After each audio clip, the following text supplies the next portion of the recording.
Welcome to the NBA Prop Pick Show, powered by EV Analytics. I'm John Metler. He's Adam Scherher, back with the Baltimore Orioles hat. How's it going for you today, Adam? Going pretty well. Happy to finally be back home. Yeah. Last night, Nash Championship, NBA, only 2 games. I'm actually going to I usually ask you about maybe a player you saw on the board that you didn't like. I want to get going into the picks a little faster because there's one pick. Make sure you like, comment, subscribe. We are 65 and 57 on the year, plus 13.58 units here.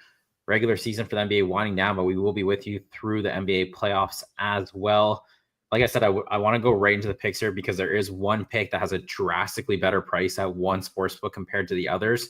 So I kind of want to get to that before maybe we lose it. So if you're new to the release procedure, we have 3 bets for you today.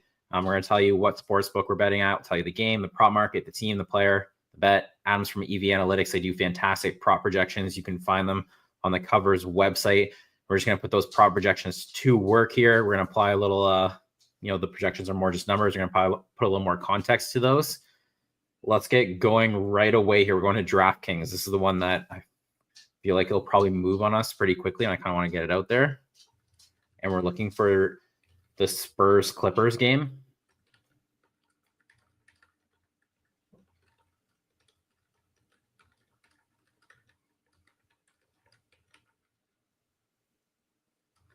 And we're going for the assist market.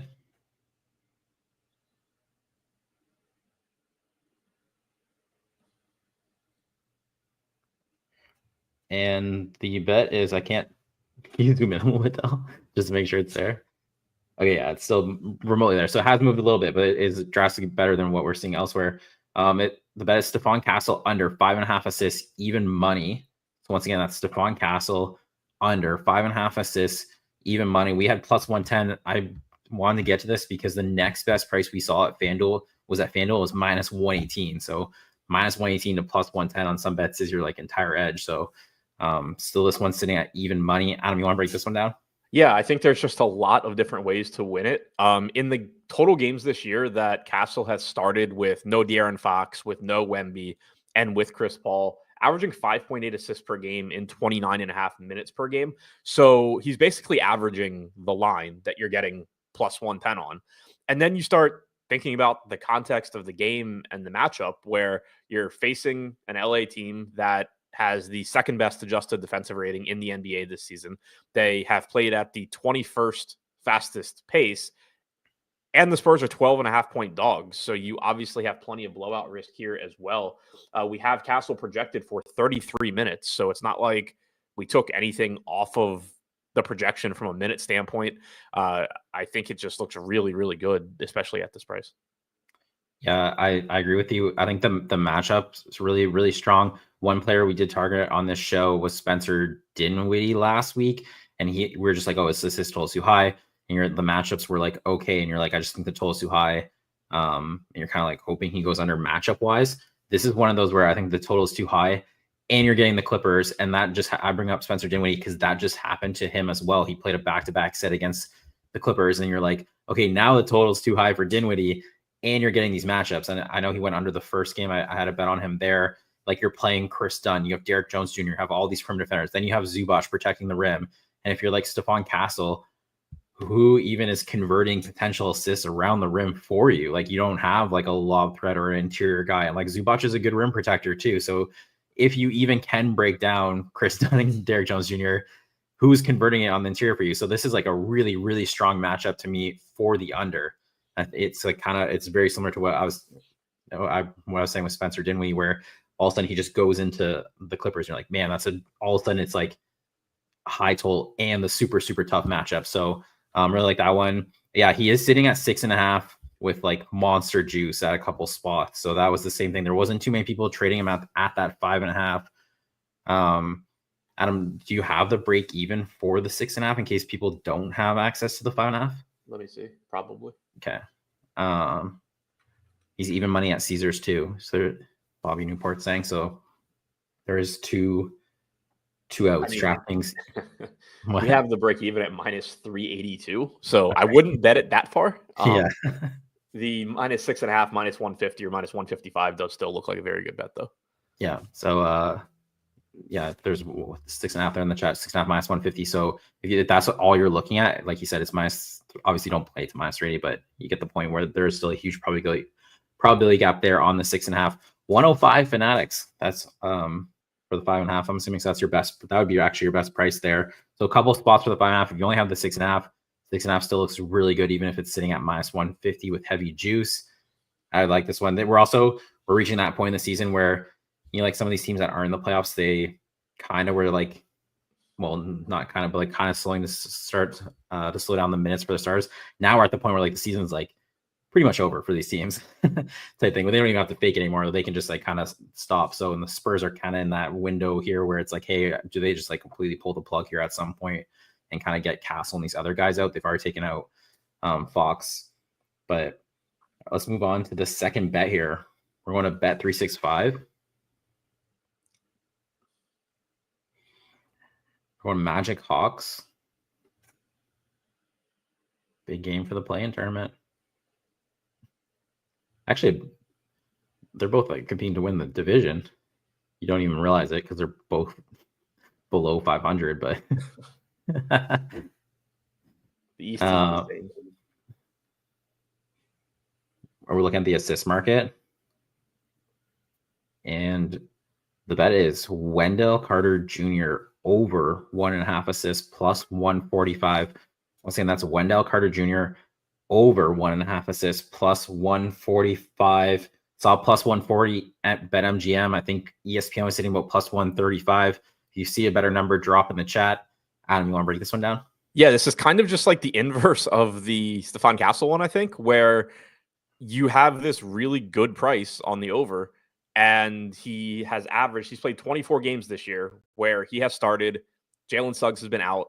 Both of Franz Wagner and Paolo Banchero have been in. In those 24 games, he's averaging 27.5 minutes per game, 1.6 assists per game. So you're just getting this huge plus money price on him essentially playing to his average.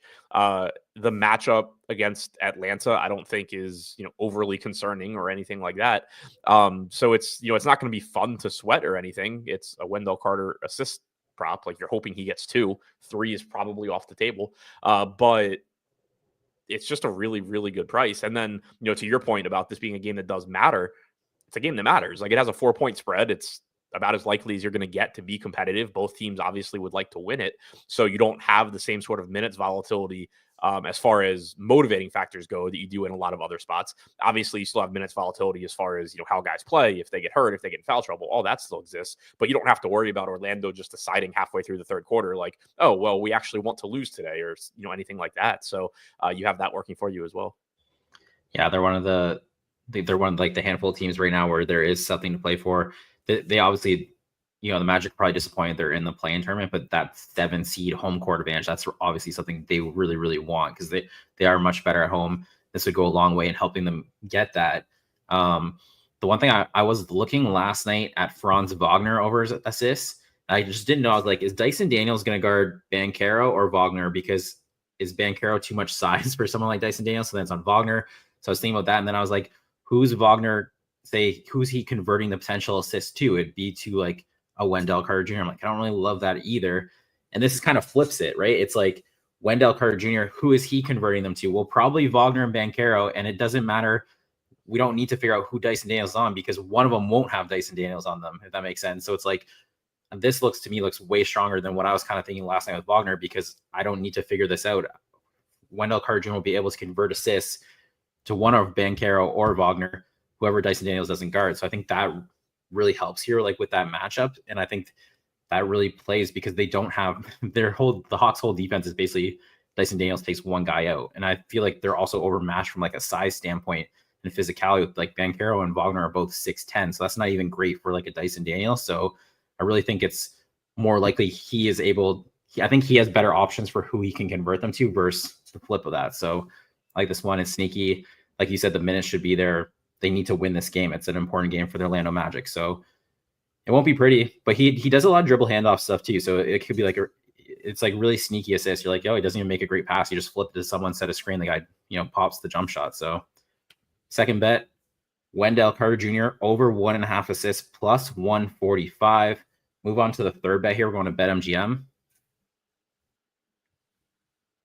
We're looking at the Wizards-Pacers game.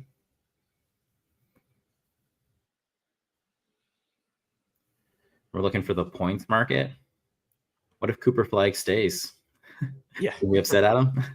I mean, Washington's not even going to get the first pick, so. Okay, fair enough. I feel like it's not completely out of the realm that he stays after that devastating loss in the tournament there. He's making a bunch of money in college too, so I don't know. Yeah, like I always like my first thought is always just like, man, I would never leave college if I was like making the money they're making and playing D1 basketball and stuff. But then I'm sure the NBA lifestyle is pretty sweet too. So, yeah, I think he's obviously got it made either way, but it'll be interesting. Yeah, I was thinking about it too. I was like, can he wait to see the lottery? I think he can. I don't think he has to declare anything before that, or he couldn't hire an agent. If you look at someone like, it seems crazy to not come out for the NBA, but like if the Wizards are first, or like the Charlotte Hornets are first, or like one of these teams aren't great developing players, like look at the path like a Jason Tatum or Jaylen Brown caught, where like the Celtics were at the top of the lottery and they got to go there. I think that was like it's almost worth going to a better franchise type thing. But we'll give out the pick here. I'm obviously a little bit biased. I feel like I would go to Washington. I would definitely go to Utah. I could see skipping out on Charlotte. Like they have done nothing to suggest that they're going to improve ever. Yeah. Ironically, we just got a better price here and moved actually in our favor as we were talking about Cooper Flag. So that's good. We're going Alex Sarr under 17.5 points, minus 115 here. So it's once again, it's Alex Sarr under 17.5 points, minus 115. Adam, you want to break this one down? Yeah, so I'll start by saying that of the three, I am least confident in this one, which doesn't actually necessarily mean anything. I don't have any idea of my confidence level on bets and how they've done this year. But I think there is like a lot of volatility here for a couple of reasons. One, we don't know what Washington is doing. Like they're obviously trying to lose games. They're an 18.5 point dog here. They shouldn't have any trouble losing this one. But at the same time, in 3 of his last 4 games, Alex Sarr has played 31 plus minutes. We only have him projected for 28. He's averaged 29 over his last 5 and his last 10. He hasn't been playing true garbage run, like the very end of games when they're getting blown out, but he has been playing pretty deep into the fourth quarter. So they seem to be taking an approach where they're still trying to just get him minutes, get him NBA minutes. So he's not somebody where like Jordan Poole a lot of times is just done playing halfway through the third quarter. They haven't been doing that with Sarr. So he does have a relatively high minutes floor, unfortunately. And then the other thing that does concern me is the injury report. Rashawn Holmes is doubtful, but Vucevic is also questionable. Last game, they were both out, and that's a game where Sarr played 32 in a huge blowout. He lost like 3 or 4 minutes to garbage time. So you saw the uptick in minutes with both of those guys out. We would really like Vucevic to be in here because it would cut in his minutes a little bit at least. So you have, that. And then also Anthony Gill is questionable. So like the worst case scenario here is Vucevic gets ruled out and Gill is out. And now they're really shorthanded in the front court. All of that being said, though, there is a pretty nice gap here on the projection. Like at 28 minutes, we have him projected for 14.6 points. So there is a nice gap there. Even if you were to get that projection up to probably, 30 and a half minutes, something like that, there would still be value here, I think. But I kind of just wanted to point the negatives out because there are a lot of them. Whereas with Castle and Carter, I think there was a lot more like positive volatility. But it is not an ideal matchup. Like obviously Miles Turner is a solid defender. The projection looks really good. So yeah, this is one where I think like if this were a mid-season slate where we didn't have all the crazy injury reports that you have to deal with, probably wouldn't have made the show. But it does look like one of the better bets when you consider everything that you're dealing with this time of year. It's also nice that the Pacers, they still like kind of have something to play for because they're in that 4-5 seed here. And I think if they get like 1 more win or 2 more wins, they pretty much lock it up. They probably will maintain that 4 seed regardless, but I think they would obviously really, really like to like secure it and probably do it against the Wizards and then kind of use those last 2 games to kind of more rest their starters here. And they did. I see Yahtzee saying in the chat, Pacers team total over 160 again. They did just absolutely blow out the Washington Wizards last time they played. I think they score 163 or something like that against the Wizards. So, I mean, the blow potential is obviously there as well. Siakam and Miles Turner, like you said, are good defenders on the interior. You have 2 of them. So you have one guy, probably Siakam will start on Sarr, and then he can also go on the perimeter. Then you have Miles Turner with the rim protector backing him up. So the matchup also plays as well. What is that? Siakam is questionable for what it's worth. Turner is not. Okay. Yeah, there's so many guys questionable and stuff. It's hard to tell. Yeah. The whole like Celtics injury report was just like questionable. You're like, so are they playing tonight? Are they just resting everyone? Are they not playing tonight? There were a bunch of Jaylen Brown unders at the top of the board today that I just skipped over because who knows who's playing. Yeah, if Tatum or Porzingis or someone's out, yeah, we're kind of, that's where we are in the NBA season right now with only 2 weeks left here. But I think the Pacers, like I said, I think this is a good spot because at least they probably want to lock this win up. They want to probably blow them out. And if they blow them out, that obviously could potentially hurt Alex Sarr's minutes. And like you said, you can projections 20 minutes, but we could go a little bit higher just because it is so far behind. So the third bet here is Alex Sarr under 17.5 points, -115. So the 3 bets today are Stephon Castle under 5.5 assists, even money.